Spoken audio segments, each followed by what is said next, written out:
everybody. How are you all doing with this heat? And do you hear my fan? It's probably gonna cause some background noise, but it's just so hot. Uh, I don't know how long we're going to have this heat wave, but okay, give me 1 second. I'm gonna say hi to everybody. Oh, let me go live on Instagram first. Okay, all right, that's going. So let me say hi to everyone after I close some of my windows. Okay.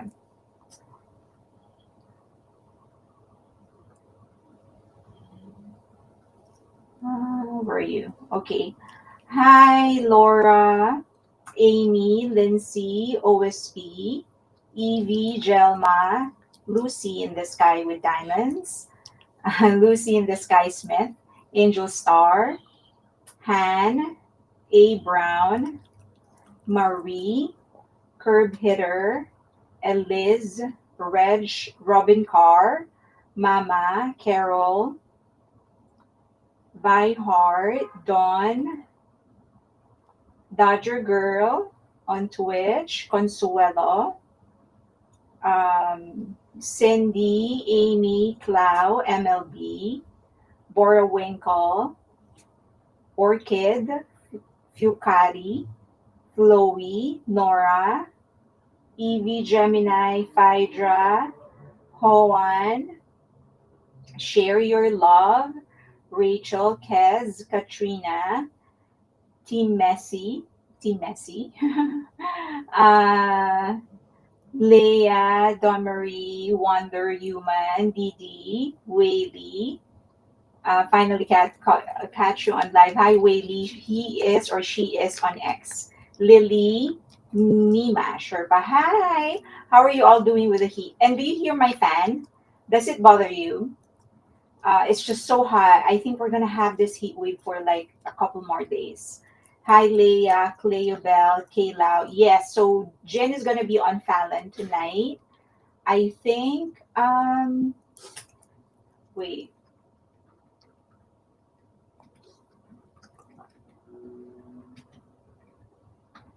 Let's see what time he's on. 11:35 p.m. Eastern. 11:35 p.m. Eastern. So we have, I guess, in the middle of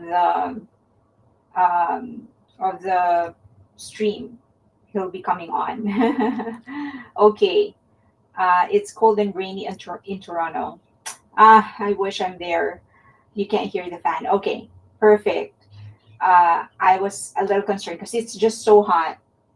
Do you want to say hi, baby? You want to say hi? You want to say hi to everyone? Come on. He's just looking at me. Why watch Fallon when you can watch Fairly? I guarantee you watching Jin and Fallon is way better. It's way better. I can only stay for about an hour, but I didn't want to miss the whole week. Oh, that's sweet. Thank you. Hi, Evie. Lucy in the Sky, Laura, Sam. Hi, Seda. Sylvia, hello. Okay, so I already have this pull up. This is our 1 billion. I just want to start quick. 10 p.m. It's 10 p.m. Standard Time. So an hour and a half, I guess. Then he'll be on. Okay, people are in winter clothes in Michigan. We're burning here in LA. Okay, so this is our 1 billion, road to 1 billion, 2 billion, and 3 billion. So it's been quite a movement for some. Hello, another one on X. It's just a hard sign. I don't know what your name is. Dawn Marie. I'll have to catch the playback on Jimmy Fallon YouTube channel. I don't have cable. Uh, I'm also I also have cut my cable, so I'm just using all streaming now. He'll be too tired. That is okay. Whaley, I am from Singapore and so delighted that Jen did his MV in here. They have a deal with Singapore. They have a deal with Singapore. So someone actually asked, like, are they getting paid for this? The answer is yes, they're getting paid for that. Is anyone else going to Jen event in NYC? Okay, anyone else going to the Jin event in NYC? Hi, Letitia. Hello. Okay, I know that some of you are gonna want to watch Jin on Fallon. That is okay. So I guess we have about an hour and a half before he goes on. So that if you don't have cable, get an antenna. That's how I watch local TV. I watch local TV with Amazon Prime. Prime Video has some local channels to that. Hi, JR. Watching Kian's Bazaar BNB. Okay, Jen is sitting behind the Fallon desk. Okay, so this is our road to 1 billion. Let me pull it up here so that it's a little clearer. Okay, so we have quite a movement on some, like for Sweet Dreams, it has now crossed 100 million. And then, are you seeing it well? I hope you're seeing it well. So it has already crossed 100 million. So did Mona Lisa. Mona Lisa seems to be facing faster. It's getting more streamed than Sweet Dreams. So it's now 117 million. And then for as you know, we're tracking that because those are the two newest releases. I haven't started tracking Jin's new release. It's not on Spotify yet, at least the last time that I checked. Okay, and then we have for BTS, we have Fake Love and Life Goes On. So for Fake Love, we're almost there, 1,946,282,000. So I hope that you can 946,282,180. So I hope that you guys can include it in your playlist so that we can get it to 1 billion before they actually get all discharged, which is a month from now, 30 days. Can you believe that? Okay, and then Life Goes On is 800 million, 581 million for The Astronaut, 365 million from Running Wild. So Running Wild is the second fastest for him to stream. I mean, to gain streams. I do think that Running Wild is gonna outpace The Astronaut. Okay, for Suga, Hegum is 549 million. And then for J-Hope, the one that we were tracking before Mona Lisa and Sweet Dreams, is more at 306 million. RM Wildflower still has the least amount of streams at 298 million. So for those who vowed to actually show up for our leaders, so please include them, the Yung line, the rap line actually, and Yung line. Well, Yung line in your playlist so that we can at least push everybody to have a million, sorry, 500, 500 million at least, each of them. So please include them in your playlists. And then we have Jimin Set Me Free at 450 million. Not a lot of gains because he was at 413. Excuse me, the last time that I checked, the last time that I checked, it was at 413 million. These friends crossed 500 million, so it's now at 502,192,000. And then Slow Dancing is almost there. It's 499,985. And then Jungkook's 3D is 891 million. I also started tracking Dreamers at 476,866. Okay, and then for Butter, we are at 1.3 billion. My Universe 1.4 billion. And Boy with Love 1.2 billion. Love Me Again is 1 billion, 1,048 million. And then Like Crazy is 1.3, 1.36. And then Who is 1.69. Despite all the intrigues of the song, it's still pacing so fast. It's still running so fast. It's again number one in the US. So despite no releases, it remains to be the most streamed Korean song, song by a Korean artist in Spotify US. And then for Jungkook, Standing Next to You is 1.2 billion, and then 1 billion for Left and Right. And then for Seven, it's 2.3 billion, 2.36 billion, and then Dynamite 2 billion. Okay, I have not updated the date when they're going to cross the next billion. I haven't updated that. I will in the next one. So please, if you can, include the yung line in your playlists. I hope that we can push everybody to cross the 500 million line before they actually return. It would be a nice gift to the Yung line, especially to Shoga, because he is the one who's going to be discharged, the last one to be discharged. So please include them. There are some playlists in um, Patreon. So if you're a member of our Patreon community, if you're there, you just go to useful resource, go to collections and then useful resources and then streaming lists. So there is a Yung line list there, a Yung line list. So please play them. So it's 20 days to RM and no, not 20 days. It is 29 days. No, yeah, 20 days, 20 days for RM and V, 21 days for Jimin and Jungkook, and then 30 days for Suga. Okay, 30 days for Suga. So please, let's try to push everybody's streams to the next marker.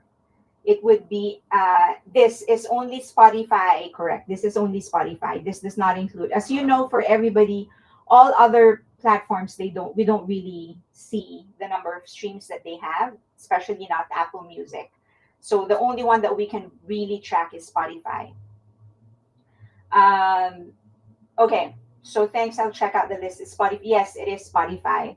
And then just a warning: if you're following my public playlists, I don't stream like a I stream like a normal being, a normal human being. I think is a better way of putting it.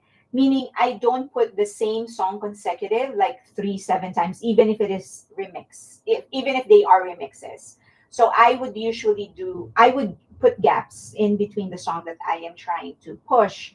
So, for example, if this is just an example, if I'm pushing Mona Lisa, I'm not gonna do Mona Lisa original, Mona Lisa remix one, Mona Lisa remix two. I don't do that. I would put a gap in between the song that I am pushing. And there's plenty of them because there's a lot of songs that we're actually pushing to 1 billion. I also include other artists because it is the best way to throw off the algorithm.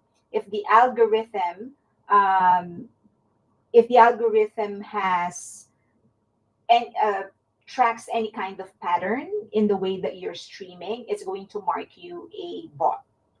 And that is the one thing I don't like. I don't want to be marked a bot. So I try to stream like a human being. So if you're expecting a streaming list from me that is just that song, like 7 consecutive times to you, that's even if it is a remix, I don't do that.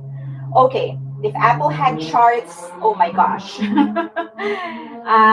I don't have Spotify Premium. I use Amazon and I use Apple Music. And then I am starting to try. I've now shifted from Tidal. As you know, I'm trying every streaming platform. So I've shifted from Tidal to Napster. So I'll let you know which one I like better. And then after that, I'm gonna try other platforms. Okay. Reminder to click on the like. Oh yes, wait, I have that. Okay, please like the video. Okay, so that's for our road to 1 billion. My in between songs are 80s and 90s R&B. In between, oh here, Dodger Girl says, my in between songs are 80s and 90s, or I even throw in some 80s rock. Yeah, like I listen to other Asian artists. I think I've mentioned Arash Buana before to you guys. I'm pretty sure I've recommended him to you. So I put him there. Jeff Satur from Thailand. I listen to him a lot. So he has a lot of songs there. Not a lot, but he's in there. There's some Filipino musicians there, Filipino singers. And then I have I have a lot of Japanese actually. So one OK Rock. Um, I have Hikaru Utada. I have Amian, a lot. I have a lot of Japanese artists as well, and then I have like a few Western like the Beatles, Michael Jackson, you know, the best ones there is. My meta, my meta list, they're there. Okay, the convention center. Oh, thank you to Heng Waling. Thank you. Why am I unable to show? There you go. Thank you very much. Um, Thank you. You didn't even put in a message, so thank you. That's all I can say. Okay, the convention center next to Goyang Stadium has been rented by Big Hit. Yeah, so for those that won't be able, that what the, if you weren't able to buy a ticket for Jin, for the concert of Jin, you can do a live streaming. So a lot of people were asking why didn't they just rent that place in the first place, because the one that they actually rented for the concert is a little small. I don't know the answer. My guess, and this is just pure speculation, is that it was not. So if you actually rent a venue for the concert, you can't rent it on the day itself alone. You have to rent it the day before and after for your ingress and egress. So you're going to, assemble and then disassemble the set, clean it up, and also you have to rent the day before and the day after. So my guess is that that specific venue was not available the day before and after. So they didn't have a choice but to use it only for the day itself. But that's just speculation. And then someone on Patreon suggested maybe it actually rented by somebody else and then it just became available. So but I don't know. Okay, I'm wearing a shirt that I bought from Jimin's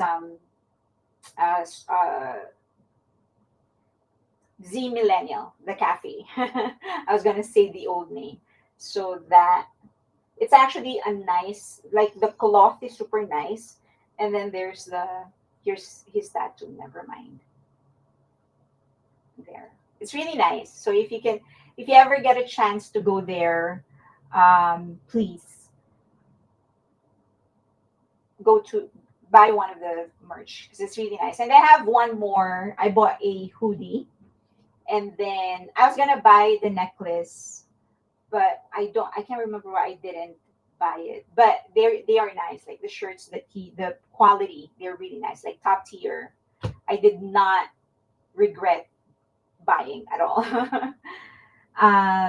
Super Junior is a good oldie. They're pretty good, and I will actually be touching on that in a bit.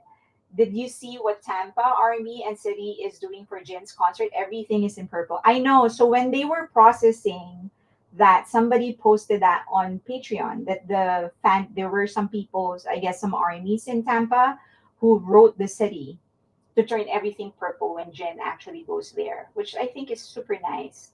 So but New York is not doing so bad.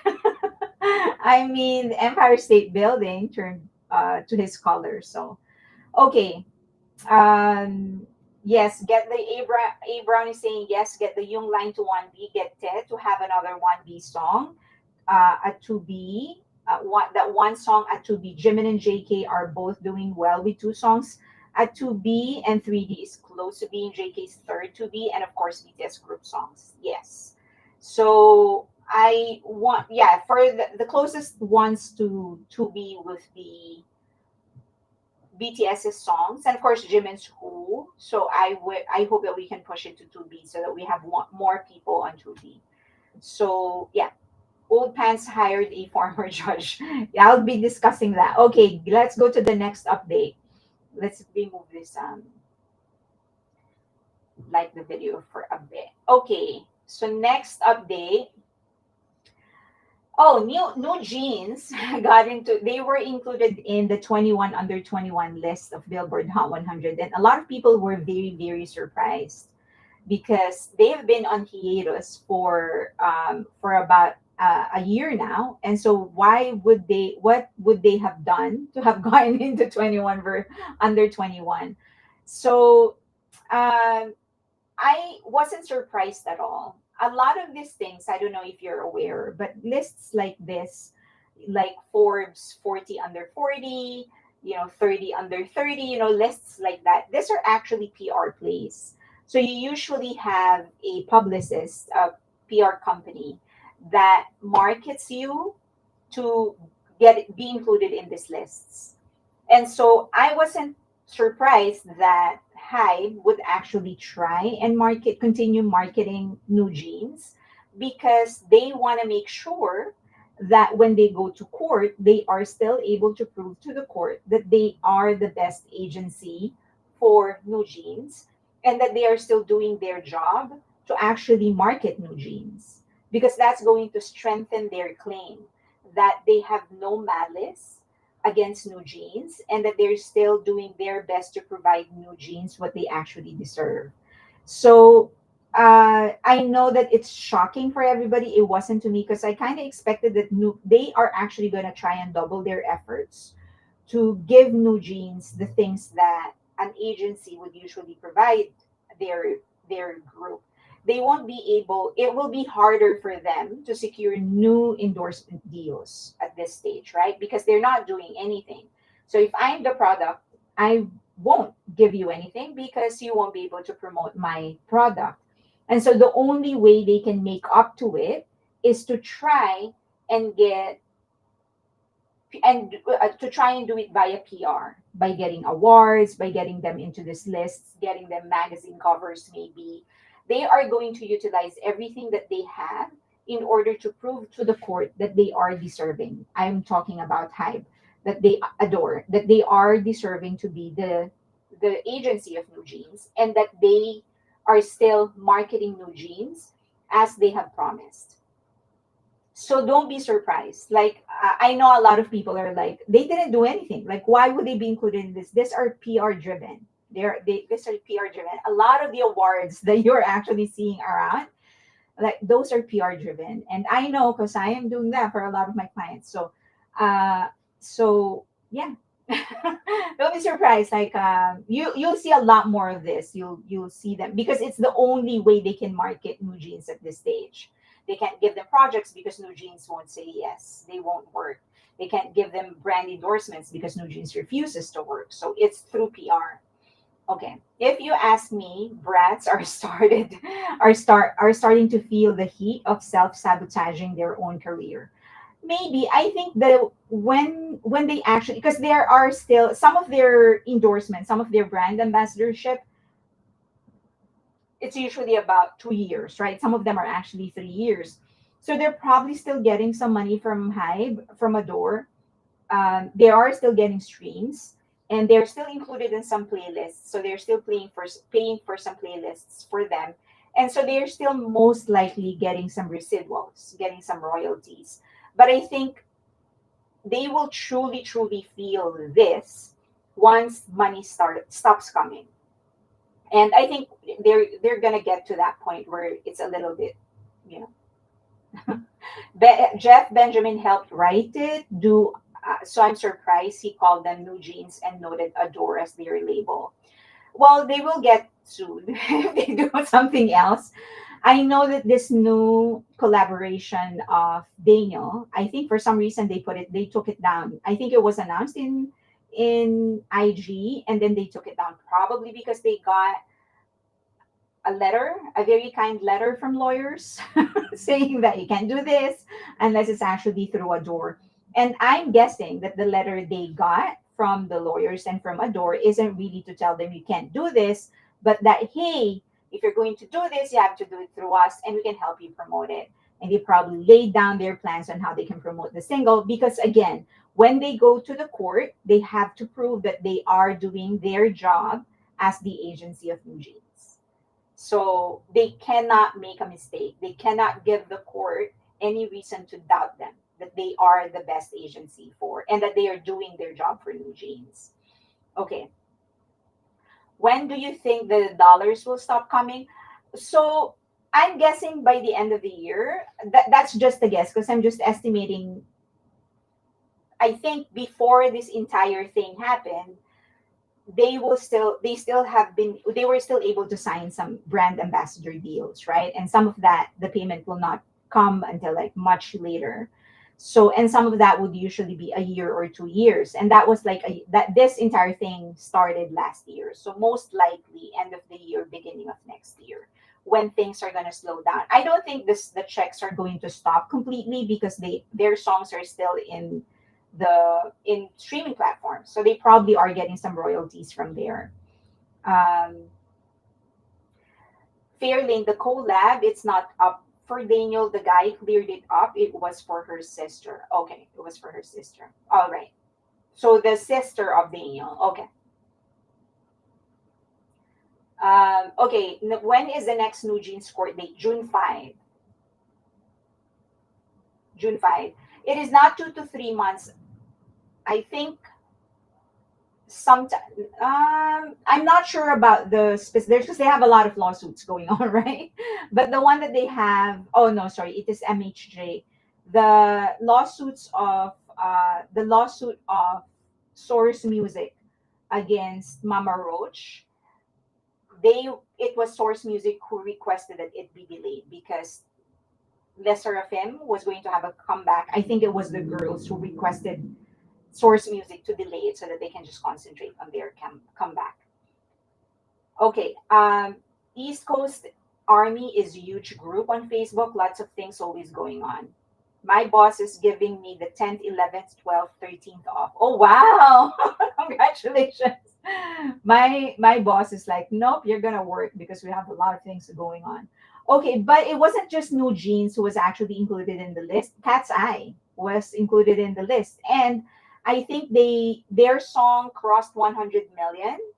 I think in sales in Billboard or something like that, and then they will most likely end up with the most streamed girl group song for 2025.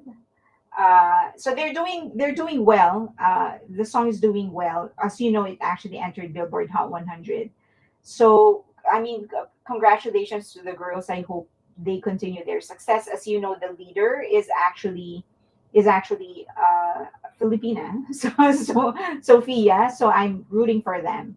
And I've already answered that question. Now the other update is that Hybe recruited Yi Boyong, and she was the former right hand woman of Shin Sege. Shin Sege is one of the chaebol companies in South Korea. So they own a lot of malls and a lot of stores and a lot of fashion brands in South Korea. And she is the brand manager. So, well, she used to be the brand manager, and she went up the ranks until she became known as the right hand woman of the owner of Shinsege. So she is very good. So Lee Boyong is the name. And luckily for us, so her Instagram is not open, it's not public. But so she is the right hand woman of Shinsege chairperson. So Chung Yoo Kyung is the name of the chairperson. If you've ever been to Korea, the big malls there, the department stores and the malls, those are most likely owned by Shinsege. She already completed her resignation from the company and is now ready to move in to Hive. And she is going to be the branding manager. But a lot of people, branding director, but they are speculating that she's getting groomed to take over the creative side of Adore. So as you know, the former HR manager of Hyde was actually appointed as CEO, but she is taking care of the administrative side. So they yes, she was with Sephora and she was also with Google. So she has a thick portfolio. She's not your run of the mill woman who moved up the ranks for whatever. She has a lot of experience and she's very good. So a lot of people are speculating that she's actually going to be taking over the creative side um, of Adore. But those are just speculation. Right now, the only thing everyone is sure of is that she's moving to Hybe and that her separation with Shin Sege was actually a good one. So if she ever makes any connection between if she ever networks to connect Hybe groups with more Shin Sege brand, that's good because that means more brand ambassador deals for them. I wonder why Hybe wants to go that route again. What route do you mean? Having a branding manager? Okay, Sunny, did you see what Purple Me Orlando is doing for Jin Cop's lead? Okay, so let me see. This is her profile. These are all public. I'm not I'm not digging anything that is not public. These are all public information. You just need to search her name and all of this will come up. So she was the chief brand officer for Shinsege, and she graduated from the Royal College of Art, Rhode Island School of Design, and Savannah College of Art and Design. So she is not just experienced; she's also educated. She also worked, as they've said, someone mentioned that she worked for Sephora and she also worked for um, Google. Move Isle It to Adore. No, but they've remember these are separate companies. I mean, Adore is separate from BLift, and so BLift has invested in Islet. So if they move Islet to Adore, their BLift will, I mean, Adore will have to pay. Exactly. Let her stand on her own. Yep, she has it. So I will show you. Luckily for us, her LinkedIn profile is also public. Again, I'm not digging anything that is private. These are all public information. So if you go through her LinkedIn profile, you'll see there, this is her description of what she has done, what she actually does.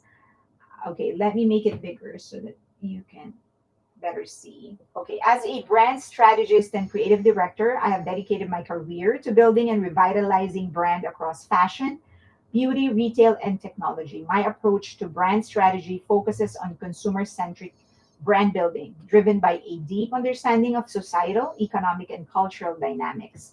This method has proven effective across various industries and markets, and I have experience in luxury and mass market environments, successfully leading digital transformations that create authentic brand experience and foster lasting customer loyalty.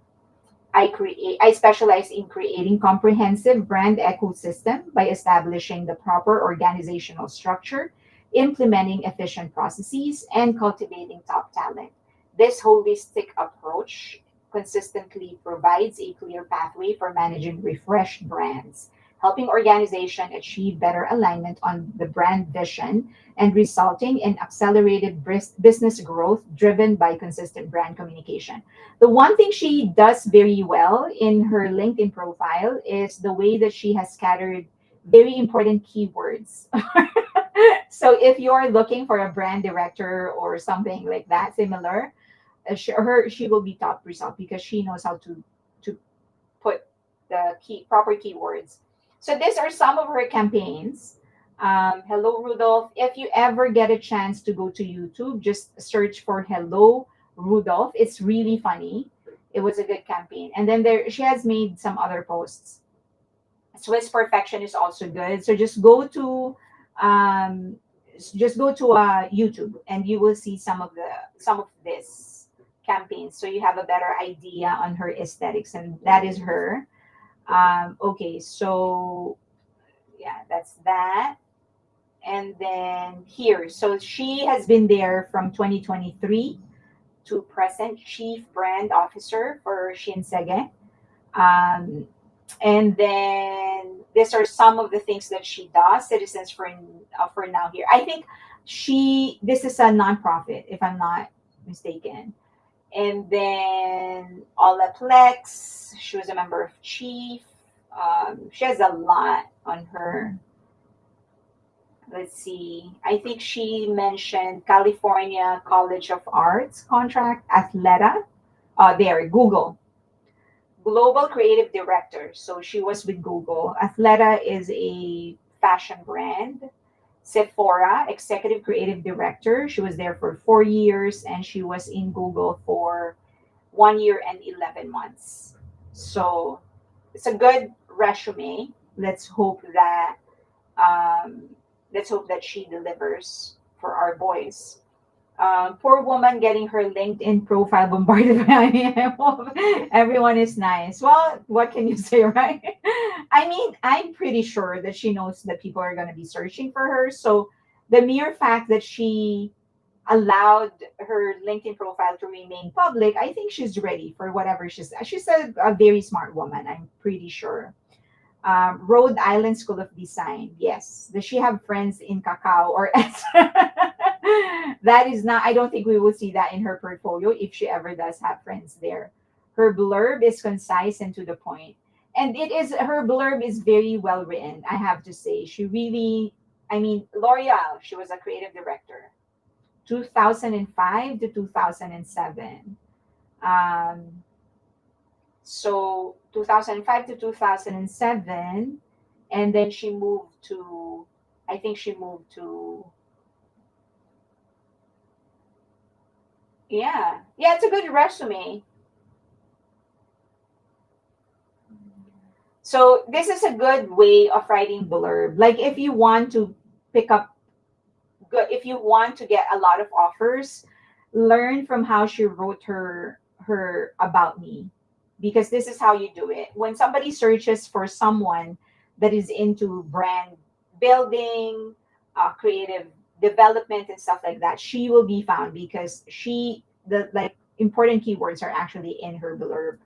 So let's wish for the best. Let's hope that this is not another Minhijin, because we have enough of that, right? um, but as I've said, this is public. I did not show you anything that is private or anything. Okay. As long as we're done with the shaman and crazy text messages, I think we'll be on good ground. Her nephew is a trainee in SM, according to High Boy. Okay. I think they will be deposed. Who's going to be deposed? Her resume is impressive. I'm sure she'll be able to contribute a lot to Adore. I just hope Hive has to learn their lesson not to give excessive autonomy to one person in their sub label. I think that's the one thing that I hope they've learned, that not to give somebody more than what they're giving everybody else. Guys, when BTS comes back, all this noise will disappear. Oh, for sure. And also us, we won't be talking about anything else but them. Three art colleges, but does she state her degrees? No, she did not state her degree. Let me see. Um, no, she didn't state her degree. Oh wait, I lied.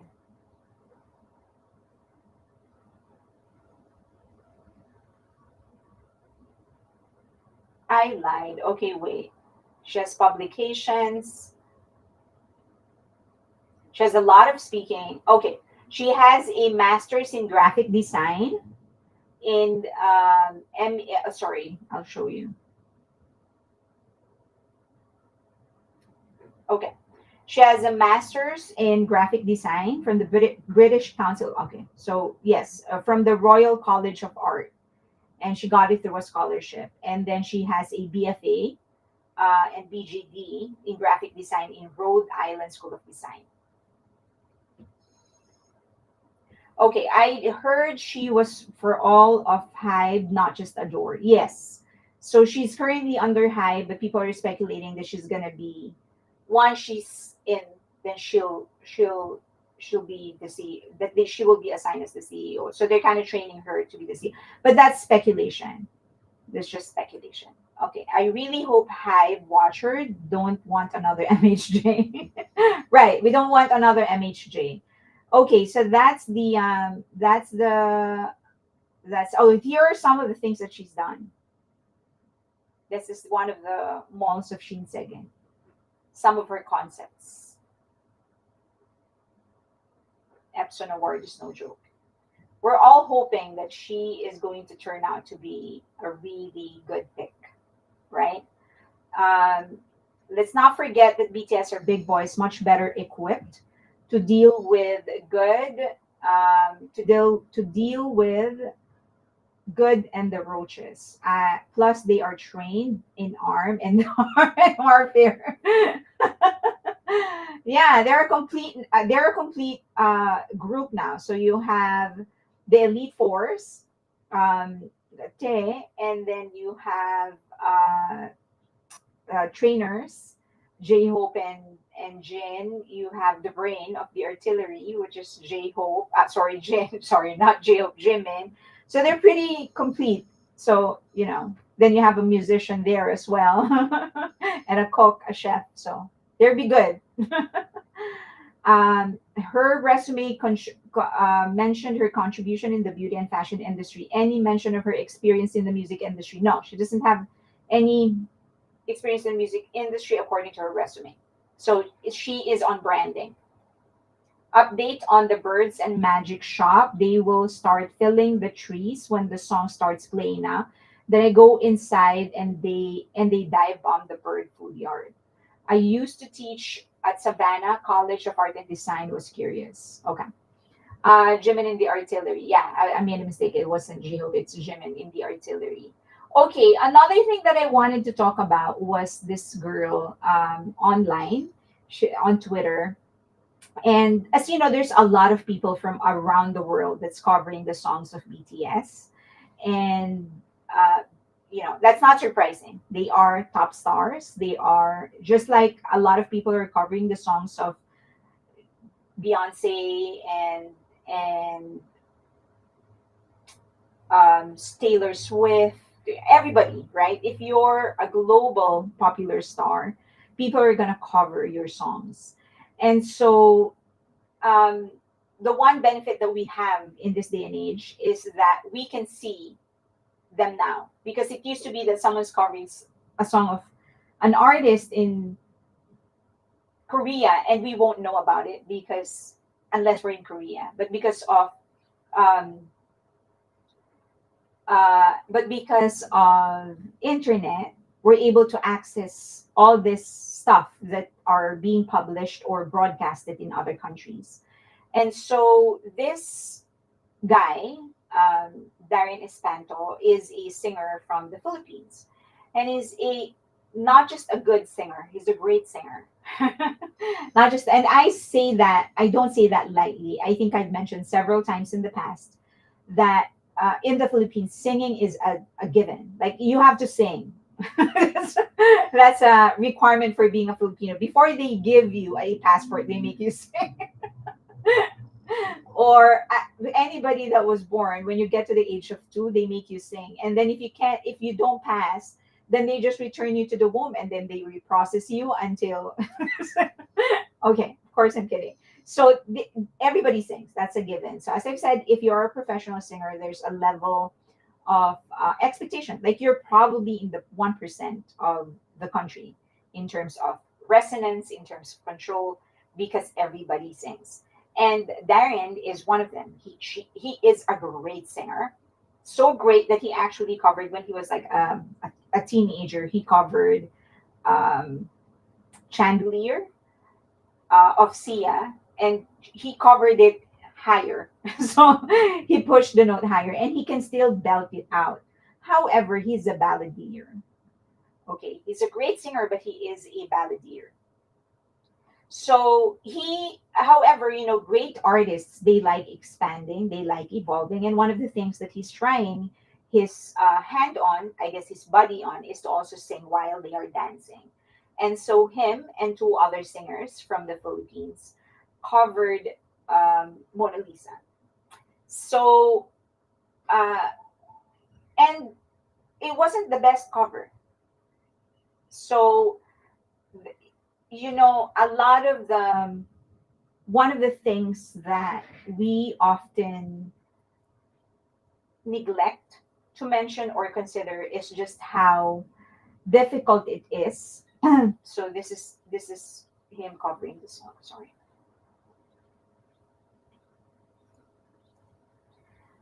So I think one of the things that Darren Espanto is the name, Lily, and he's from the Philippines.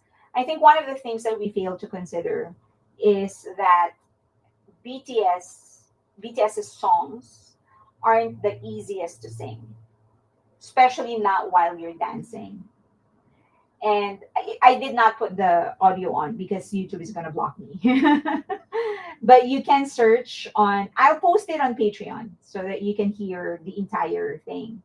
And I caught their watermark. I did that intentionally because I don't want people to go to their Twitter to gang up on them. We're over this, so and we're just talking about the lessons, not that we have to let it go, but let's learn from it. So okay, so one of the things that we need to understand is that BTS songs aren't the easiest to cover. They're not the easiest to sing. But because BTS has been training for them and rehearsing the songs for months on end, it looks very, very easy for them. And it is also um, it is also very fit for them, right? Because these songs were written for them. Okay, and one of the things that BTS members are really, really good at is breath control. And it's so easy to sort of just let it pass, like it's because we know that the BTS has been consistently criticized for their vocal, that they aren't good singers, and that they so their vocal ability is actually not well recognized, even though it should be well recognized, because as I've said, their songs are some of the hardest to sing. Okay. Also, that number two, they rehearse this for months on end. So they so that and then third is that because they've been singing these types of songs for years now, for them it is easier. The only time we realize how hard this songs to sing, how hard it is to sing these songs is when someone actually tries to cover it, because then we know, oh, you can't do it the way that they're doing it. So that is what happened to Darren Espanto and these two other singers from the Philippines. They are singing a song while dancing, and both aren't easy. The routine is not easy, and the song isn't easy. Now, that is a given. And the way that I've communicated it, I am not insulting them because I am providing a way for them on how to improve their performance. That's constructive criticism. And that is one way for us to be able to constructively criticize people when they are, or their performance, their songs, or their material in general. But what this girl did was just plainly insult this voice. Okay. So what she said is, dare I say, people who can't sing should stop covering his songs seriously. I intentionally took out the name because I don't want people to go to her page to whatever, as I've said, I intentionally didn't talk about it last Monday because, emotions were high and I think it died down a little. I just want us to learn from it. So that's what she said. Dare I say, people who can sing should stop covering his songs seriously. And then a clip of the video. And this is an insult because you're essentially saying to somebody that you suck and you're not providing people a way, you're not giving them a way to improve. Like you're not giving them pointers on how to improve. Okay. So the singer, Darren Espanto, actually replied to her and said, I blocked out the name because, again, I don't want to invite people to. Oh, I wasn't able to block out the name. That's okay. All right. So Darren Espanto actually responded and said, maybe you can check out some of my other performances. And the one thing that I can't take is when people are actually saying that I can't sing, because he can sing. He's a balladeer, but he can sing. So let us always remember that getting songs covered in other countries help in promoting the song and the artist. And no, um, just because they are popular doesn't mean that we should stop promoting their songs. Just because BTS members and their songs are popular does not mean we should stop promoting. We should continue to do our best to promote them. And one of the best ways to promote them is to actually encourage people to cover their songs. I mean, when you capture when a singer from another country performs BTS songs, most likely they have fans that don't know this, that aren't fans of BTS, that could become fans. Check the song and the artist out, and they could become fans. And then just getting the name out, right? So we should do the exact opposite of what that woman did. We should actually get songs. We should try and promote getting BTS songs covered, because that will help in promoting them. And also, when their songs are covered, they actually get paid for that. So we're not just promoting them; we're also contributing to their income, right? Okay, so let's not discourage people from covering them. And when fans keep on bashing them for covering BTS, that's not going to encourage the singers to cover the songs of BTS. Next, I know the intention. She was trying to praise BTS, and that's good that you're trying to praise BTS, that you're trying to highlight how how good they are as singers and how underrated they are as singers. But we can praise someone without putting someone else down, right? And I always follow the 2:1 rule. If I'm going to criticize somebody, I'm going to praise you twice for every criticism that I give. And there's a lot of ways to praise that man. You can check out some of the other songs that he has done and actually say, hey, you're great at this. BTS has a song, Truth Untold, Youth. Like, why don't you cover these songs? Because I think it's going to be great. You will do those songs justice. As for this one, I think you just need to work on your breath control. Maybe run on the treadmill a little while you're singing until you get your breathing under control. So we can praise others without having to put anyone else down. And we can certainly constructively criticize somebody without having to insult them. Okay, next.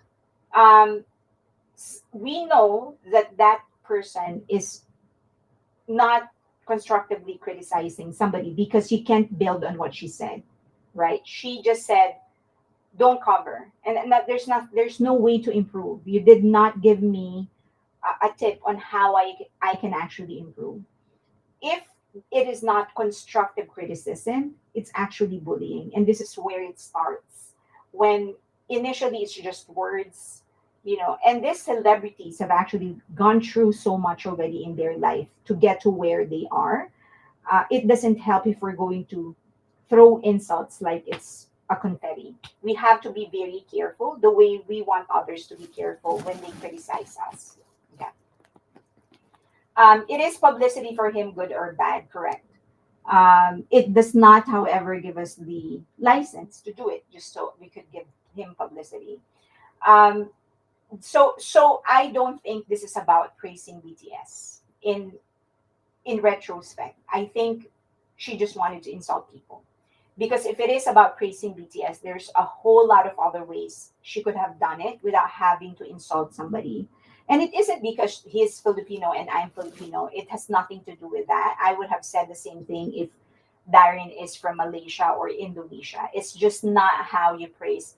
And I don't think BTS would tolerate this. I don't think they would be happy that their fans are doing this to people that are covering their songs. Um, Also, so as I was saying earlier, singing is one thing, and then singing while dancing is another. And we have to understand that not everyone has the skill to actually sing and dance, and not everyone has actually honed their skill to sing and to dance at the same time. So let's be mindful of it when other people are trying to cover the songs of BTS. That the breathing might not be under control. Maybe they aren't as great dancers as BTS, because God knows how great BTS is as dancers. Okay. Next, all songs of Jungkook sung by other artists. I downloaded and add them to my playlist. Okay. Bring light into the entertainment industry of other countries. So Bangalore has a good question. So bring light into the one of the things that I wished would have happened was to have a conversation around people who are trying to cover songs of BTS, right? The truth is that in the Philippines, we don't have the most sophisticated equipment, and we certainly don't have the most sophisticated process when it comes to TV. So this is a variety show where they perform, and this singers, these entertainers, and these performers are given like one, two, three rehearsals, and then you're onto the stage, which is not how you deliver the best performance. And add to that the horrible sounds. Like our sound system is just bad. That's why it's so rare to find, even though the country is littered with good singers, it's so rare to find great covers because just the sound system is really bad. And then it doesn't help that these TV programs and TV stations and entertainment companies aren't investing on a good sound system in order to highlight the voices of singers. But instead of bringing to light conversations like that, we're just insulting people, right? Um, okay, Bang Luna has a question. So why do we think she's an army? A genuine question because she claimed to be an army, and she in all fairness to her, she's actually been like very faithful in posting about BTS. But I wouldn't say that she's living the values of BTS because I don't think BTS would have done something like that. I'm pretty sure that for BTS, anybody who covers their songs, anybody who tries to imitate them, they'd be happy for that. Yeah, so the other thing is that, as I've said, these singers in the Philippines, no matter how great they are, they're given one, two, three rehearsals, and then they're off the stage. And that's just not how you do a song and dance performance. Maybe if you're just gonna sit down and there's a live band, you can do one, two, three rehearsals. But then a full performance, you know, she's not a good army, that's for sure. That is for sure, yeah. Okay, so that if you I saw Darren performance and it wasn't the best. Darren didn't take the commentary very well. Pumatol meaning he responded. These are the who saw his performance the first time and didn't like it at face value. Okay. Okay. So I hope that we can learn from it. Give me 1 second here. Okay, here, maybe I'm trying to shift to.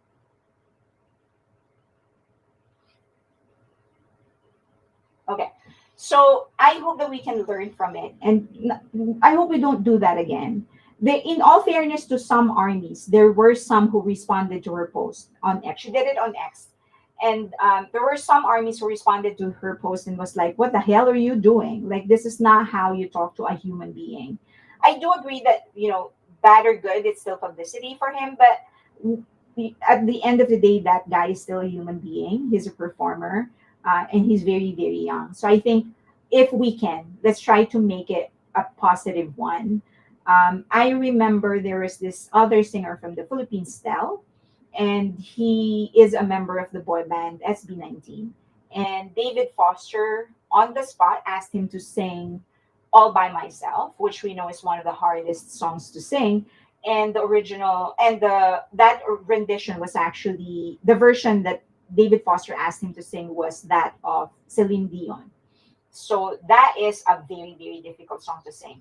And he was going to open the show of David Foster, but instead of just opening David Foster, just pulled up the music sheet and he was like, "Do you want to sing this song?" So um, during the rehearsal, you can see he was nervous. I mean, who wouldn't be, right? So but he did. He sang it on the spot, and he did well enough for David Foster. Good night, Phaedra. For David Foster to actually ask him to sing the song during the performance itself, which he did, and he nailed it. And so people were like, so I was so impressed. I mean, SB19 is my favorite Filipino boy band, but I was still so impressed with what he did because he actually did it higher than the version of of Celine Dion, and he nailed it. And and that caused other people to search for his other performances, how good he is as a singer. I mean, that's the kind of publicity that we want, right? To give people. That's the kind of flower that we want to give them, not this kind.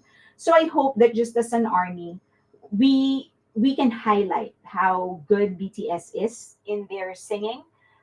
Now that we know, and that is getting highlighted, how difficult it is to actually control your breathing, to be in control of your voice, and for them to be able to do these things while they are dancing, that gives you an idea on the amount of control that they have over their voice. And we can highlight that without actually insulting anybody. So that I intentionally didn't show the actual performance because, as I've said, I'm going to get blocked by YouTube. So um, if you have nothing to say, just stay quiet. Bottom line. Okay. Even BTS can't always sing their own songs after a long time. Also, other than the solo songs, they only sing their parts in their songs, not the whole thing. Yes. But for this one, because he covered Mona Lisa, the three of them actually covered Mona Lisa. And J-Hope sings that alone, as you know. But I think the bottom line is that I mean, singing and dancing at the same time is hard. It's really hard. It's just that BTS has been doing it for 10 years, 12 years, 13 years. So, of course, they're going to be good at it. It's almost involuntary. You can do it every day, you're going to improve at it. Of course. So, it's just that people don't recognize just how difficult what they're doing is. But again, we can do that. We can highlight all of that without having to insult anybody. And if you can search for him, Darren Espanto is the name. And you'll see how good he is as a singer. He's really good, but he's more into ballads. But he's trying his hand in in upbeat songs. Thank you, Supreme Empress Fairlane. Will BTS first live stream possibly break the internet if Weverse ready for all the online traffic? This is my honest to goodness speculation, and thank you for the super chat. But I don't think Weverse. I think Weverse is underestimating how popular BTS is. So I sure hope that they are ready, but I don't think they are fully ready. I definitely think we're going to be experiencing some drops and definitely some delays while they do their live stream. So expect that. I'm trying to pack on. I'm trying to pack on patience.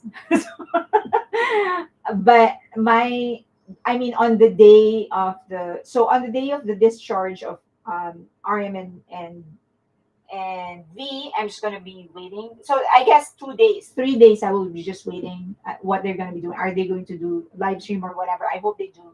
I'm just gonna wait and see what's going to happen.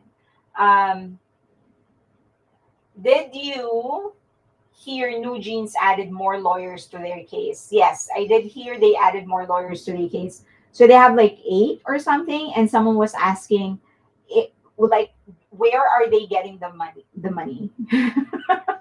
So they probably have a backer. They probably have a backer, yes. So that's for sure. And I think the lawyer that they added is not even like cheap. Yeah.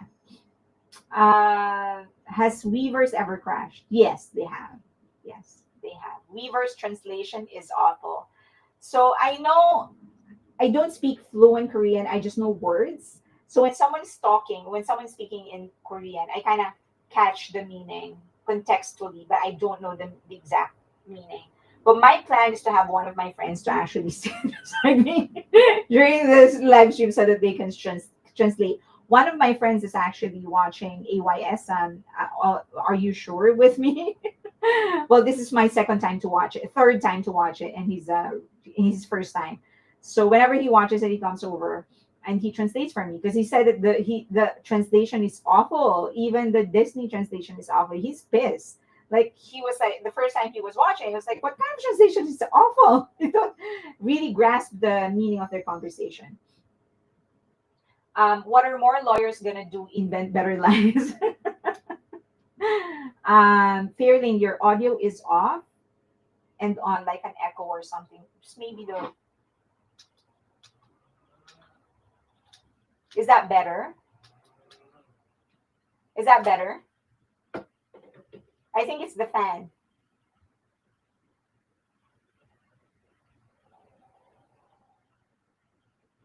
Is that better now? Much better. I think it was the fan. It was just so hot, but it's better now. So okay. Um, all right. Next topic. Me too. I am with you. Yes, Weaver's translation is bad, but you'd think it would be better since it's based in Korea. Um, New Jeans members and their parents hiring another lawyer, no matter his experience, doesn't change the fact that New Jeans members have breached the contract, among other things. Well, that is true. You need to, you don't have to pay. You can wait like we all did until subtitles come on a few days later. Better now, better. Okay, good. I think it was the fan. It was just messing with the audio. Because I thought you didn't hear it. I asked you. Okay. I think I have some updates. Just okay. Let's not go to. I was gonna give you some update. So 50-50, as you know, Kina, this is just an update on her case. She's actually on hiatus for now. She's not participating in any group activity. And apparently it was because she requested, it was her who requested a meeting with the producer of The Givers. So this is the guy that tricked the rest of her bandmates to invalidate their contract. And so she requested that they have a meeting. Specifically, she wanted to know why The Givers, the producer, reduced her copyright to 0.5%. So she wanted to know that, among other things, and she suffered PTSD because of it. So she's going through some mental not breakdown, but a mental crisis right now because of that meeting, and she will just have to wait to rest for now. So I feel so bad for her because she really was getting the least amount of money, considering it was a huge hit for them. It was their biggest hit, but now she's getting the least amount of money because her copyright was actually reduced to 0.5%. So it was just it's bad. I hope that it gets resolved, and I hope that she gets. I think they're gonna sue the givers for the money, and they want her share to be more than 0.5%. So I hope that she gets it. Okay, that's an update for her. The other update that I have another update. Okay, I don't want to talk about Justin Bieber for today. So those are just my updates. Do you have questions before I move on to Lee Suman? You hope that she gets professional. So do I. I hope she also gets professional support. And I hope the group themselves, they did well on their last single, but I hope the group itself gets another good song. Um, they've been working so hard. And two of the members of that group were trainees in Are You Sure? And I love those girls. One is Chanel, and then the other is forget her name, but she's also in Are You Sure? So I hope that that things get better for them. To be honest, I'm considering canceling the digital membership subscription. To me, it's not worth it. Katrina, they might use that for oh no, it's not digital membership. So they might use the US membership for ticketing. So don't cancel the US membership. Give me 1 second.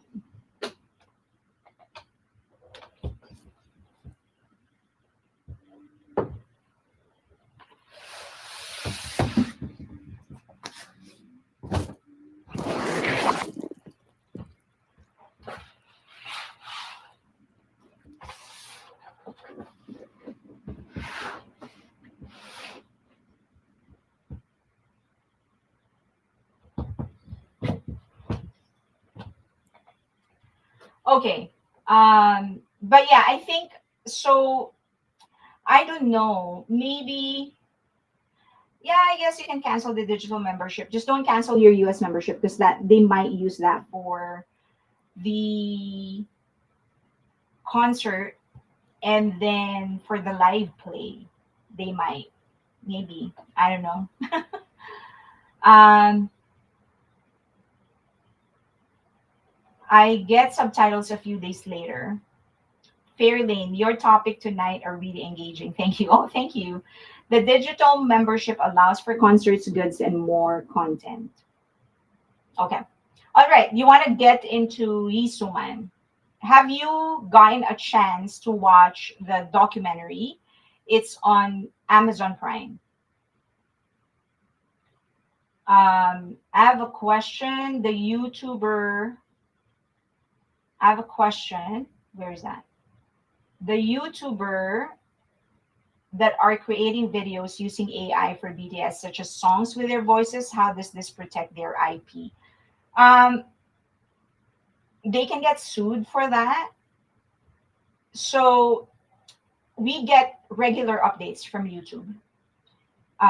And we are warned not to do that. So I'm guessing it's just a matter of time until things catch on.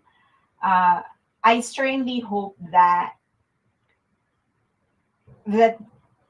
Big Hit actually takes a more proactive approach in trying to get those people. As you know, an early adapter of technology, so I definitely use AI, and I actually have, I can't remember the last time that I used Google for search. I just use AI for search, but I do not agree using AI to copy the image or the likeness or the names of any artist, not just BTS, but any artist for that matter. So I definitely don't agree with what they're doing. I definitely think that they can be sued for that, because remember, someone did that to Drake and The Weeknd. I think Drake and The Weeknd. Someone used their voice to sing a song that he wrote, that someone else wrote, and I think Universal sued them, and Universal won because you're not supposed to do that. Yeah, they do need to be reported to HYEB. Okay, you have not seen this documentary. I hope not AI art. Me, I don't use AI art for me. I use it for, meaning I don't pass AI art as my art, and I don't use it for my work. I use it for my videos. For example, if I want to portray, uh, I want to interpret 1800, how houses look like in 1800. I will generate AI videos because there are no pictures. And my rule is to always put that this is an AI generated image, but I won't, like, for example, ask AI to recreate Jungkook or Jimin or V or whoever. That I won't do. And also you can really get sued for that. So there's a fake hive that posts videos that are AI generated and they use BTS. I mean to report them as they are very similar to the official site. Yeah, anything like that you have to report. Big Hit better expand the legal department so many people can sue. Okay. Um, Mama Roche was created by AI. Oh, the image that I use for Mama Roach was created by AI, correct? Yeah, that was created by AI. Okay, but obviously that's not Mama Roach. All right, this guy. If you haven't seen the documentary, I can upload that on Patreon if you want to see the documentary. So Lee Suman, for those of you who don't know, is the founder of SM Entertainment, and SM Entertainment is the oldest entertainment company in South Korea, and he is regarded as the father of K-pop. The king of K-pop is kind of like a new title.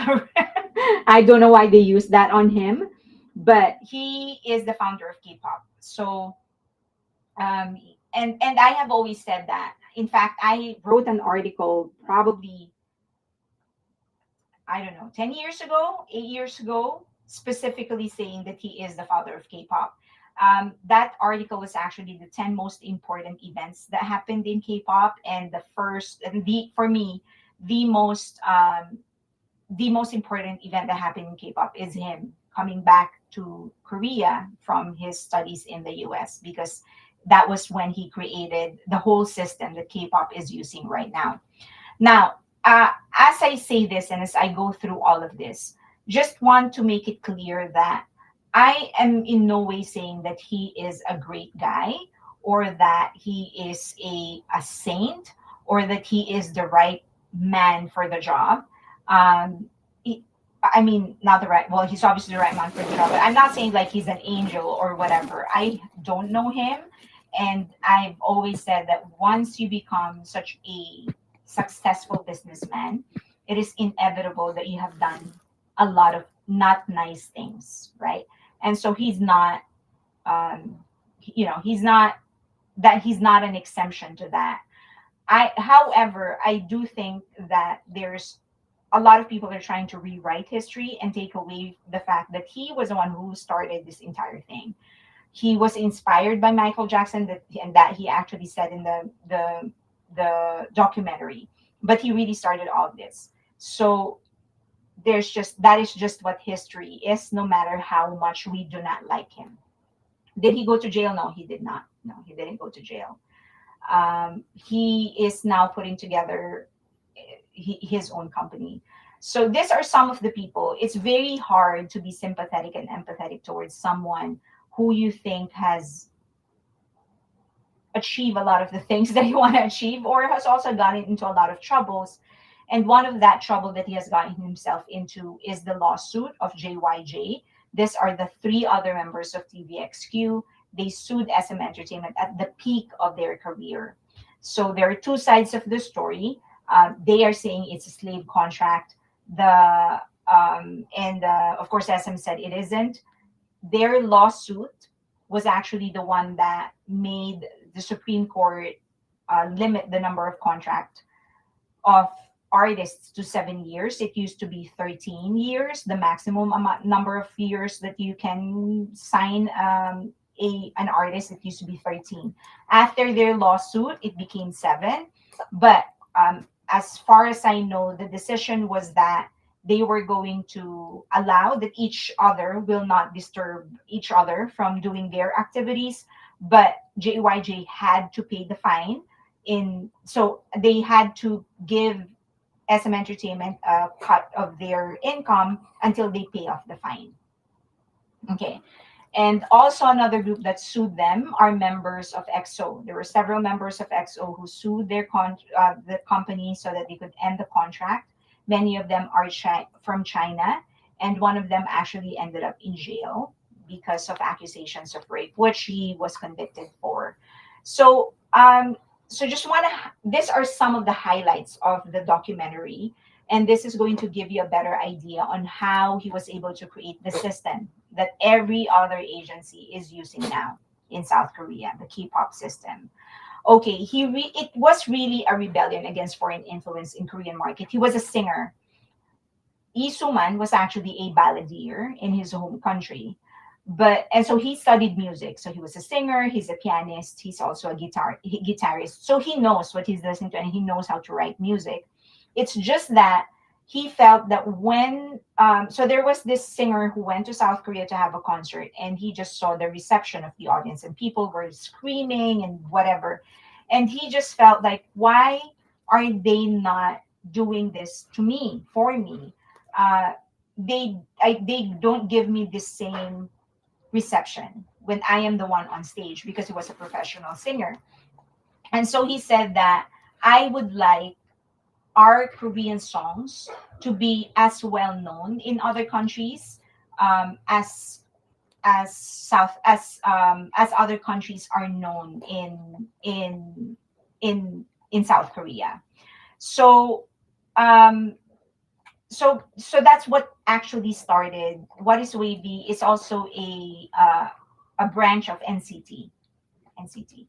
So he started thinking about how artists in South Korea and how the songs of Koreans can actually become famous outside of Korea. That's actually how it started. He was a professional singer. He went to the concert of a foreign performer that was performing in South Korea, and he just realized, my own countrymen, this is not the same reception that you're giving local singers, and he wanted to create something better. So that's how the entire thing started. Now, He went to the US, studied in the US, and that's where he saw Michael Jackson and the MTV movement. So he realized one thing. He said that it's very, very important because Michael Jackson sort of revolutionized the entire music industry, right? And the one thing that he did was that he incorporated performance within the music video. And so he reinvented music videos, by the way. And so he said that, okay, I'm going to create groups that will be as that will do the same thing. We will create great music videos with stories, but the performance will be the main focus. So one of the performers, the performer that he tapped is this guy, Yoon Jin Young.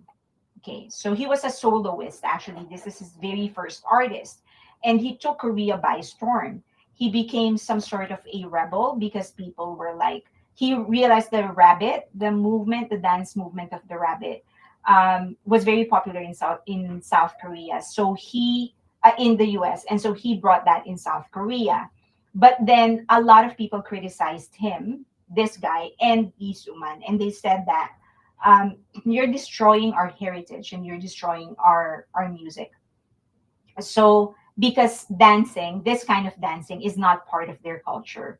So he wanted to so he persevered, though he just pushed his talent. They continued performing and he became very popular among young people.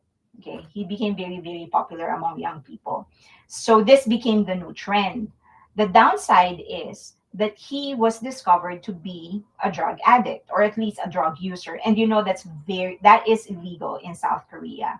So they actually um, so they put him in jail. And so that sank uh, SM Entertainment. So they had to recall all the CDs and pay the providers and all of those stuff. And now they don't have a talent. They basically have no way of earning anymore. So he stopped. After this, he stopped creating. He stopped training artists until, how no matter how painful the experience is that you go through, at some point you forget about the pain, especially if you like it. I mean, if you like what you're doing and you just do it again. They often say this with childbirth. It's such a painful experience for mothers, but at some point you forget about it and you just want to have another kid. And it can also be true in other things like the pain of creating music or the pain of creating a painting.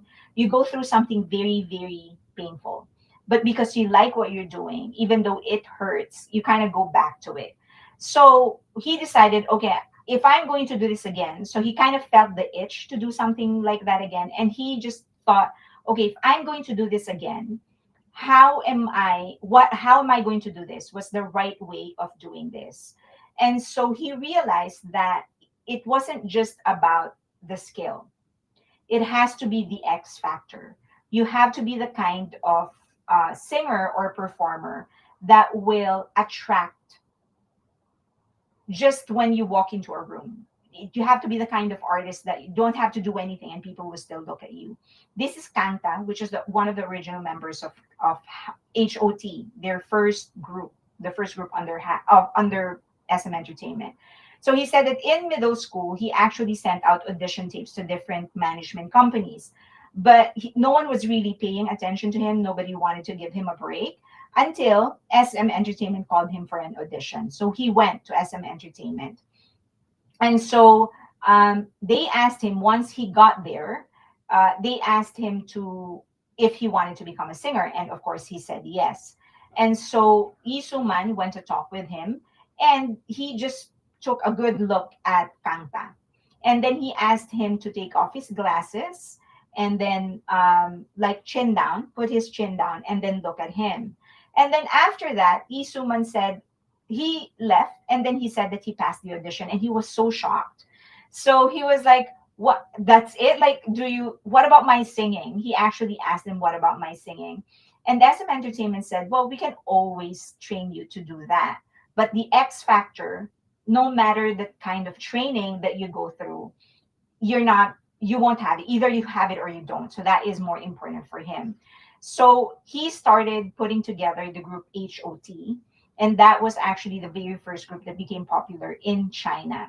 Now, when during this time, economy was actually getting better, and so people were asking, like the government was actually asking him and other producers how they can help. And they said the one thing you can do to help us is to get out of our way. Just don't meddle with what we're doing. Allow us to do what we need to do, nurture talents, bring in new music, perform these dances. Just get out of our way, and we will take care of strengthening the soft power of South Korea. And they were right.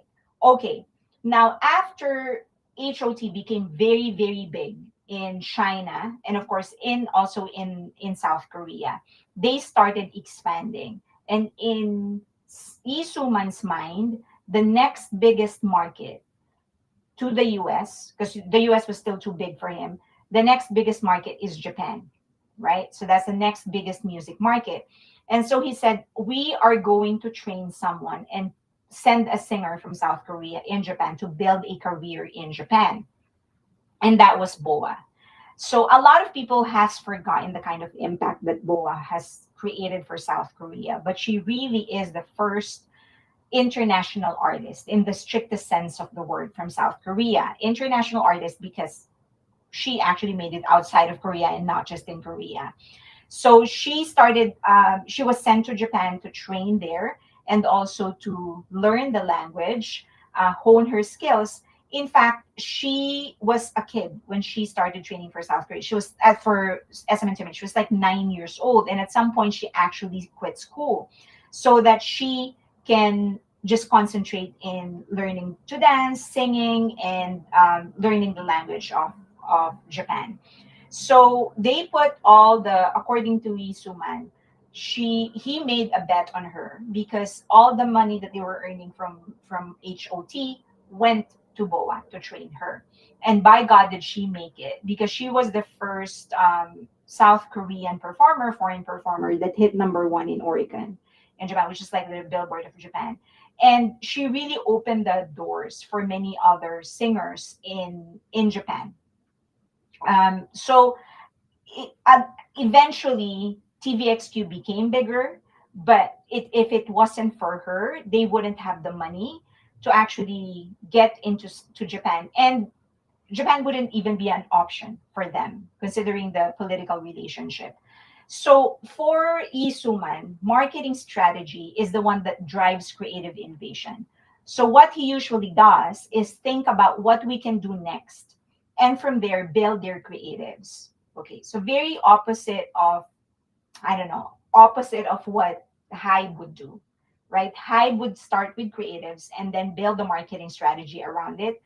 To him, it was different. He would start with the marketing strategy and then from there build the creative. So one example would be, as I've mentioned earlier, during that time, he learned that middle and high school students started having money already because the economy of South Korea started going up. So he was like, okay, so if you're starting to have money, you're starting to have consumer power, what can I do? I'm going to go back again in the game, but what can I do?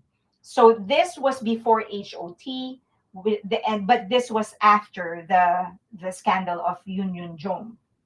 Okay, so he said, if young people have money now, if they have disposable income, wouldn't they want someone that is also young, right? Not old people that are just singing trot.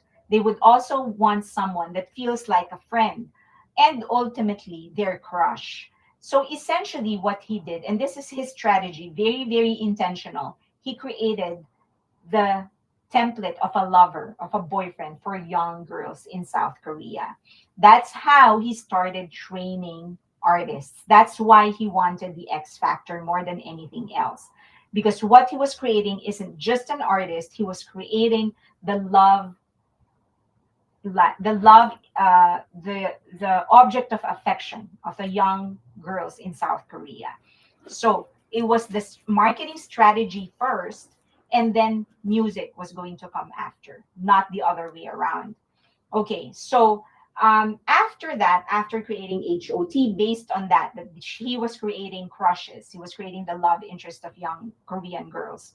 He created a group, TVXQ. This is the group that half of them sued SM, more than half of them sued SM Entertainment. He said, I am going to create a group that feels like they were created in Japan instead of a group that will go to Japan. He wanted to create a group that felt like they were trained in Japan and then coming to South Korea. So that was the concept of TVXQ.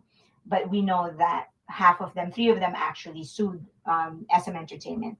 XO also has a concept. I don't know if you're familiar with this, but their concept is that they are from out of the planet, like they are aliens, that they're not from this earth. That's their concept. In fact, in their opening, when they were doing the teasers, they had superpowers. Some of them can bend, they can control water, fire.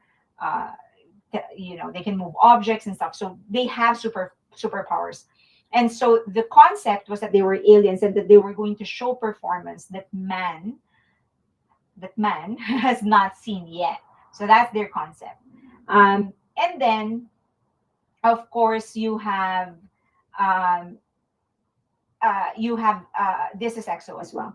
And then you have NCT, sorry, ESPA, who's into the metaverse. So that's their concept, that they have mirrors, they have twins in the metaverse that are also them.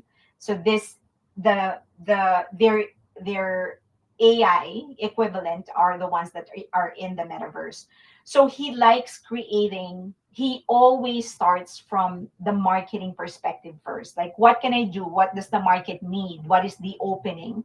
And then from there, he will create the creatives. So marketing first. Oh, Super Junior, he created specifically because he wanted, this is Super Junior. So he created Super Junior because he wanted to create a group that with a lot of members, so that the members can do a lot of things.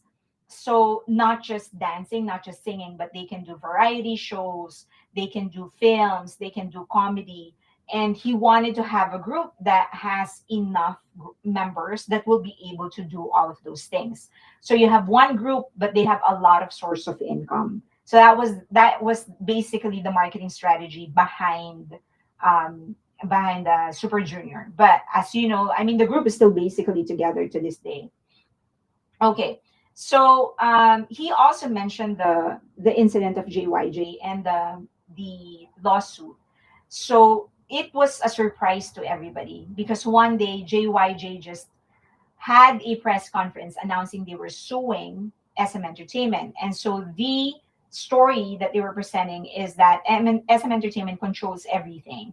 So their income, if they have brand endorsements, if they have any kind of income that they will generate for as long as they are under SM Entertainment, a part of it will come to SM Entertainment. And allegedly, they wanted to sign with this cosmetics company. They wanted to sign with this cosmetics company, and Entertainment didn't want them to do it because it was, it didn't pass, I guess, moral test, the quality control of SM Entertainment, and that's when the rift started. So they announced that they were going to sue SM Entertainment, and the lawsuit lasted for about 5 years or maybe 4 years.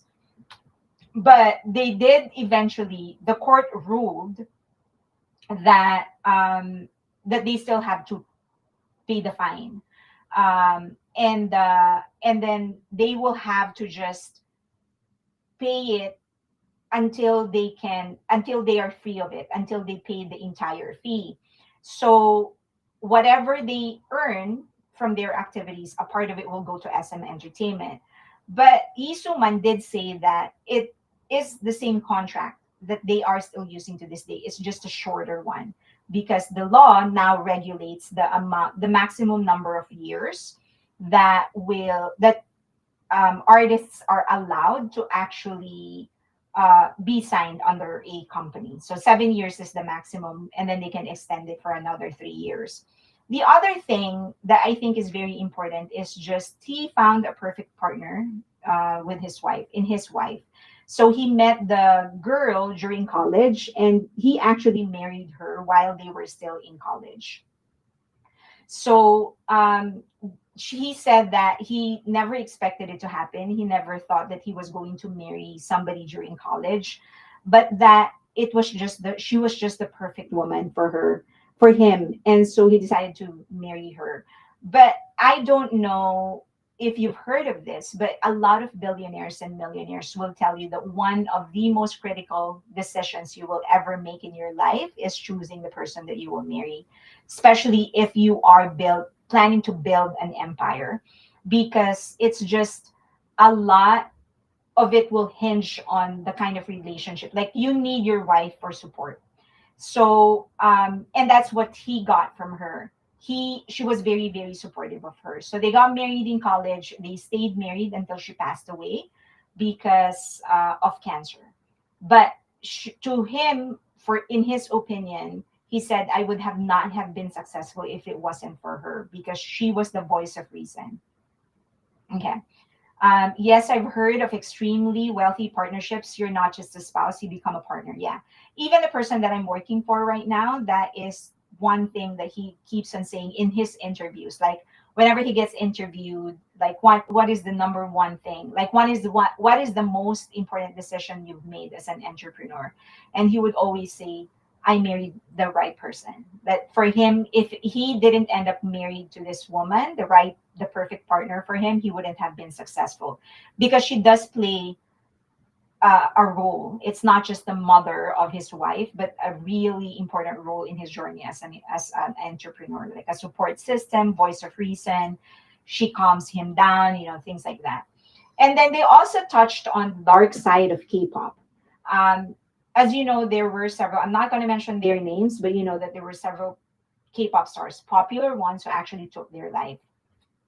And when it came out, when those things happened, you there were a lot of Western media who covered this thing, and they were all talking about the dark side of K-pop, the dark side of Korean entertainment, like how unhealthy the entire industry is. And this woman in this documentary actually said something very, very important. He said that those headlines being written by Western media is racist and also misleading, because it is not an issue of K-pop. It is an issue of humanity. It is the dark side of the culture of Korea, number one, and it is just the dark side of entertainment industry, not just in Korea. Because if you come and think about it, how many Western artists have actually taken their own life? Now, this is not a who has more people who took their own life competition. So I'm not going to dwell on that. But it doesn't change the fact that Western media frames this as if it is the worst industry in the world, when it isn't, because there are other entertainment industries in different parts of the world who actually experience the same thing. And have we ever taken a look at other industries? Like, what about the legal industry, like the medical industry, the exotic industry, the sex industry? How many people have taken their own lives? Why are you hyper focusing on this industry? It is tragic. People who take their own lives is a tragic thing, and that is one too many, right? But don't frame it as if it is the worst one in the world. Frame it in the right way. But this is not just a K-pop issue, it's a humanity issue. And this is not just a K-pop entertainment industry that is experiencing this, but it's also being experienced by the entertainment industry of the West, and also by other industries, legal, medical, sex industry, anything, scientists, whatever, so that it's properly contextualized. Okay. Um, is this part of NJ's argument? Is this why they're saying Adore is inhumane? Because Adore isn't falling for their tantrums. It is. It is very much so. Okay. Next is that next point is, well, then it happened, right? The rebellion and the betrayal. SM has always been known for, it is true that they are known for their revolution. So their concept is always different, because, as I've said, is primarily driven by the marketing strategy. So they come up with something new all the time, right? You have the EXO, the group with from another world. You have the metaverse.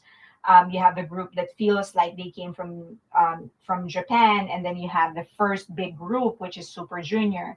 But they and so they it is true that those things are primarily driven by Lee Suman. Okay. Now, it just so happened that I think they came to a point where they mastered the South Korean market, but they didn't go any bigger than that. Like they have a hard time creating something that would break them into the Western market. They definitely had something going on in Japan, but that they also lost that market. So when they were not experiencing the same amount of breakthrough success after breakthrough success, that's when the idea came into the minds of those that betrayed him, because it felt like he has lost his touch. That's basically what it felt like. Like SM isn't the same company anymore. And it was headed, this entire rebellion was headed by the nephew of Isuman, nephew by marriage. So he is actually the nephew of his late wife, Lee Sung-soo. And so he was getting trained in the administrative part of it. He's not a singer. He doesn't have like an artistic blood in his body. So he's very much into the numbers and the business side of it. Okay. So he was the one who led this uprising. And what happened was they essentially, when they wanted to expand, they were looking for investors. They wanted to expand. They asked, um, they used that to get investors that will buy more shares of SM Entertainment, and that is Kakao. So that's essentially how he was able to take over SM Entertainment and shoo him away. But I mean, even here, when they were still doing the documentary, he was all praises. He was praising Isuman. He was saying that like he's a scary businessman. He's very flat and very strict. But when it comes to creatives, he's very, very passionate. Okay. He said that as a producer who creates music and content, he's very, very passionate. But now we know what happened. Initially, Suman wanted to sell his shares to Hybe, but it didn't work out because Kakao promised to outbid them no matter what happens until Hybe said, "Okay, you're not worth the trouble anymore." It get to a price when it was too much, and so they backed down. But we also know that Hybe is actually suing Kakao Entertainment, Kakao actually. So he also said, Isuman said that all these accusations that they are throwing at me, he personally decided not to retaliate because it felt that it wasn't worth his time. And also, if they had something to stand on, they would have sued him personally for any if all these accusations of him stealing money or whatever. They would have, but they never did. So it only proves that everything that they're saying against him, they're just inventing it. Okay, so now he actually is putting together a new company. So he's starting all over again, and he said that he's just going to take whatever he learned from SM Entertainment and not do it again. But this time he wants to go global. So I think the office is actually in Hawaii or something like that. So I think the main problem that Isuman experienced is that the nature of marketing changed. And he wasn't able to catch up soon enough. That his thinking was way ahead of his time. So when SM Entertainment was launching the metaverse and XO, it was just so ahead because the market was not ready. The market isn't ready for the metaverse yet. So this concept of ESPA, they are unable to really nurture it and develop it into something that people can latch on because the market isn't ready. Like no one has the VR sets and all of those stuff. And then as for EXO, I think they just weren't able to, because of the legal troubles that they experienced with all the members suing, they weren't able to develop the concept fully. So it felt like they could have done comics, they could have done drama, they could have done a series, but they didn't, because of all the legal troubles, and that they weren't able to fully develop the narrative. So it kind of felt like, okay, you launched us with something like this, that they are from different planet, and then what? Now what? Like there's nothing. Now what happens to the narrative?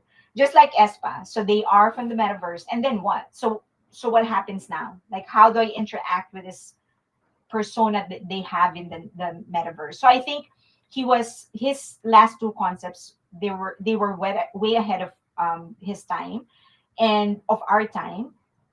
But that one good concept he had, he wasn't able to fully develop. And then the market just really changed. People moved to YouTube, the and then they didn't want a fandom anymore, they wanted a community, and he just wasn't able to catch on fast enough. I think that's why he failed in his goal to create something bigger than what he was able to create before. So I encourage you to watch it, because what I gave you was just like the highlights of the entire thing, but you will be able to understand it more when you watch it, because you will be able to frame properly that how K-pop developed, and how such a great mind like his was able to create something like this. Um, I do think that he will be able to create something better than SM Entertainment now that he has learned his lesson. But how big that is going to be remains to be seen. And also, again, just want to emphasize, I don't certainly do not think that he is an angel or perfect or whatever. But I do think that people need to recognize that if it wasn't for him, K-pop as we know it wouldn't exist. Okay. Some questions. Day two, I copied Wikipedia. Okay, so I know that Jin is already on. I am a super fan of I'll It, Le Seraphim. I am a super fan of I'll It, Le Seraphim, and Hypen and 17. So I love I'll It and Le Seraphim. I'm starting to get into Hypen, not much yet, but when Le Seraphim comes here in the US, I will definitely watch, and also I'll It.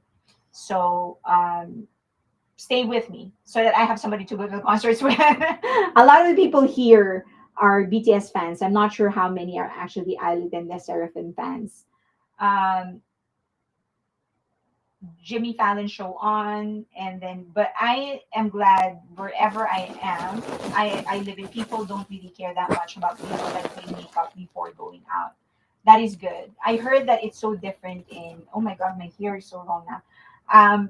I heard that's so different in Europe, or specifically in Italy. Like like people would really make themselves up before going out.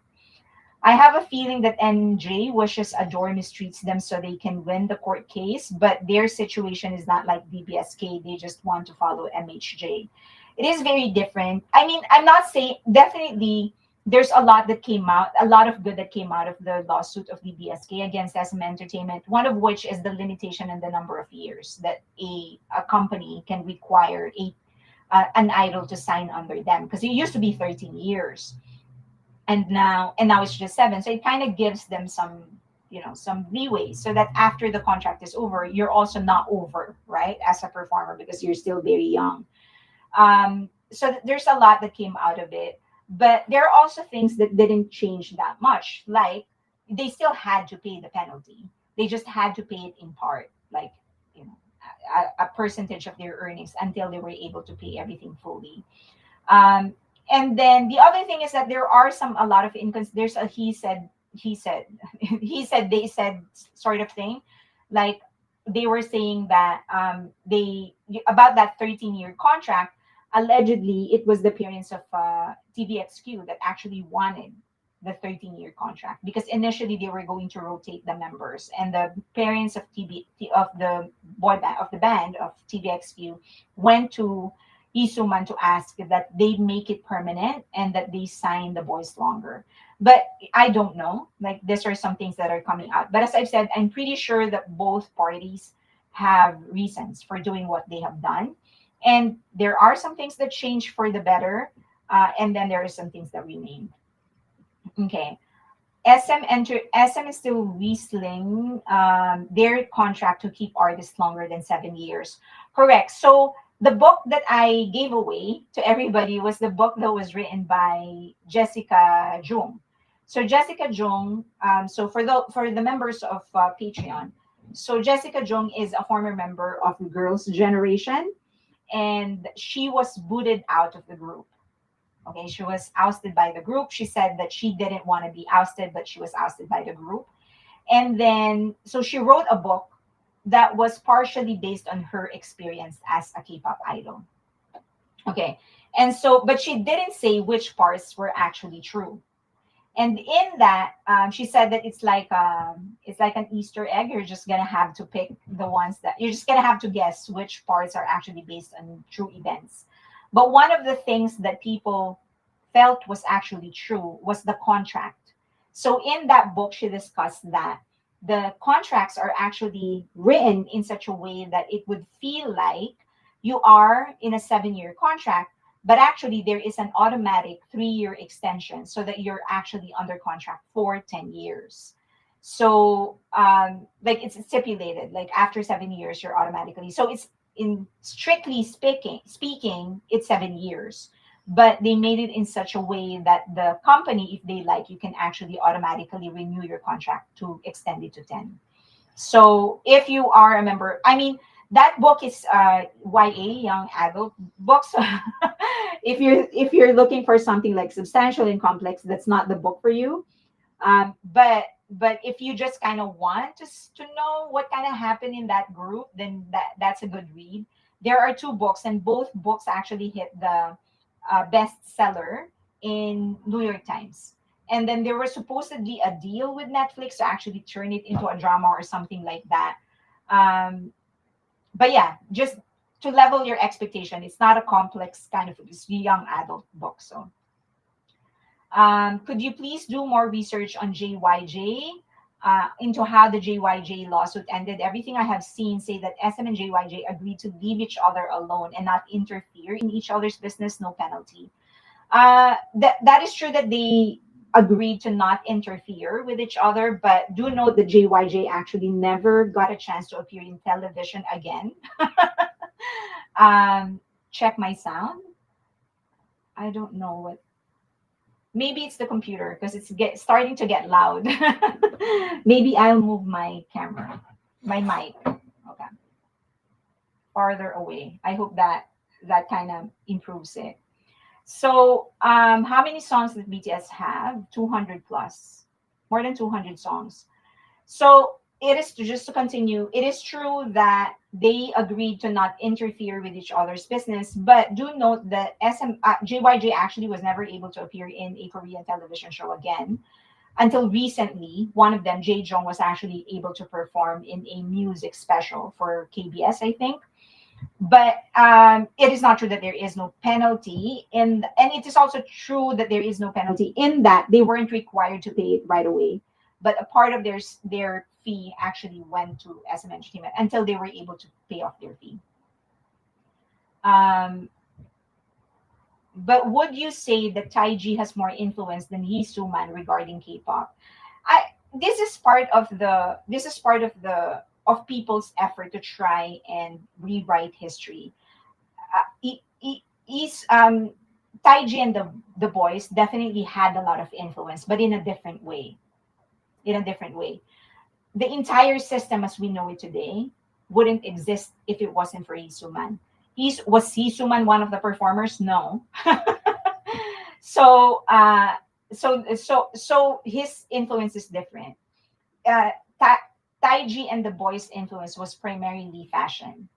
I don't know if you, but it's primarily fashion because they were the first ones to actually have a stylist. And it was actually mentioned in one of the documentaries. Like they were so shocked because Taiji and the boys had a stylist with them while they performed. Um, But in terms of rapping, in terms of dancing, they weren't the first. They definitely were the most glamorous. So both had influence in different ways. He is credited in creating the system, not that he was the first group to start it. Correct, yeah. He wasn't. The first group was like, what is the name of the group? There was a lot. Sobangcha was the first group. It wasn't even Taiji and the boys. So there's a group called Sobangcha, and this boys, there were also three of them, and they were the first to actually do like hip hop, that they would do acrobatics on stage. Of course, that kind of acrobatics is so like nothing nowadays, right? But during that time, South Korea was so shocked with what they were doing on stage. Like they were doing cartwheels on stage. They were jumping off each other, which they have never seen before. Now we'll laugh at that, right? But during that time, it was so revolutionary. So even before Taiji and the boys, So Bangcha was actually the ones that started that kind of revolution in terms of performance. So, and then Lee Suman came in to set up the system, created the K-pop system, and then Taiji and the boys were the ones that started this glamorous type of packaging. So again, all of them had definitely different types of influences. All of them were influential. Okay. I would die on stage if I have to sing 200 songs a night. Those Taiji and the boys have the documentary. Not not really dedicated to them, but there is a documentary about K-pop, and they were heavily mentioned. And then Isuman was not mentioned at all. It concentrated though on how um, like soldiers from the U.S. actually influenced street trends in South Korea. I think it's available on YouTube. Yeah, so they examined like soldiers in the U.S. that were stationed in South Korea. Many of them were Latinos and African Americans, and so they brought like hip hop in South Korea. So a lot of this hip hop movement actually started in those areas of South Korea, of Seoul specifically, and that's how it grew. So that documentary started there. So So Taiji picked up their fashion. So yeah, they picked up their fashion, applied it on stage, and they became popular. So okay, okay, thank. Sobang Cha was more trot based and simple dance. Simple now, but during that time it wasn't. Like they were jumping off each other, so people were like so shocked. Sobang Cha was the main subject of Replay 1988, I would say. I want to say. So there is a series called Replay, like Replay 1992 or Replay 1988 or whatever. And then each of those Replay series would touch on one specific pop culture, important figures of pop culture. And so in one of them, it was Sol Bangcha. They were so like you have to watch that series. It's just, of course, it's dramatized, but it gives you like a good idea on how pop culture evolved. Good night, MLB. Oh, okay, we're almost done. I think Suman knew inside that Bang Shiyu can make his dream of international big as big like Hybe now. I mean, just imagine Hybe and SM combined to knock out Western media. I thought that was what was going to happen, but I don't know. I think Kakao Entertainment paid the nephew a lot. You asked us before who you could interview, and I think you should go for Bang PD. I am making. I mean, it's not for the lack of. I am trying. I'm really trying to get the channel into the next level to try and do more interviews. Um, and I'm trying to get the newsletter, the online magazine off the ground. It's already there. I just want to make some improvements. So I'm gonna try. Like I do want to interview Bang PD, P Dog, Slow Rabbit. I want to interview their stylists, the first people that actually were with them. If I could find those 100 people who showed up, actually, there were like 50 people who showed up in their very first fan sign event. Actually, less than 50. If I could find those people, I will interview them and just ask them, like, where are you? What's happening to you? If I could do that, I will. Blackpink has like 5 songs and they already look tired and dance. They do need to work on their stamina. Okay. All right. So, okay. Thank you. Do you have questions before? So Taiji was interviewed in 2014 by a KBS show that you can watch on YouTube. Yes. Okay. Check that out. So I will upload the SOOMAN King of K-pop documentary is available on Amazon Prime. So if you have Amazon Prime, go ahead and watch it. And then for those of you in other countries, I will just upload it in somewhere. Okay. Thank you so much, everyone. Do you have any questions before I go? SM has bad juju, so I would prefer HYEB'S stay away from them. Good night. Thank you, everybody. My dog is just sleeping. He's not in the mood to actually say hello. Okay, bye. Thanks.